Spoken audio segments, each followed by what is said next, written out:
কিছুক্ষণ আগেই আমরা দেখেছি বিএনপির স্থায়ী কমিটির সদস্য সালাউদ্দিন সাহেব উনি গতকালকের ঘটনায় জুলাই যোদ্ধা যারা গতকালকে আহত হয়েছে তাদেরকে ফ্যাসিস্ট আওয়ামী লীগের অনুসারী হিসেবে তাদেরকে আখ্যা দিয়েছেন।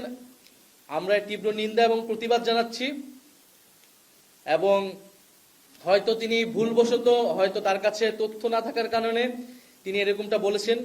যেহেতু তিনি দীর্ঘদিন দেশে ছিলেন না, যেহেতু তিনি জুলাই অভ্যুত্থানের সময় দেশে ছিলেন না, রাজপথে ছিলেন না, সেহেতু হয়তো তিনি জানেন না যে কে রাজপথে ছিল, কারা লড়াই করেছিল, কারা বুলেটের সামনে দাঁড়িয়েছিল। আতিকুল গাজী যার হাত কাটা গিয়েছে তাকে যখন ফ্যাসিস্ট আওয়ামী লীগের দোসর বলা হয়, যখন শহীদ মীর মুগ্ধের বাবাকে ফ্যাসিস্ট আওয়ামী লীগের দোসর বলা হয়, শহীদ ইয়ামিনের বাবাকে ফ্যাসিস্ট আওয়ামী লীগের দোসর বলা হয়, তাদের যে কোনো দাবির জন্যই, দাবির প্রেক্ষিতে সেটা আমাদের জন্য খুবই কষ্টের, খুবই বেদনাদায়ক।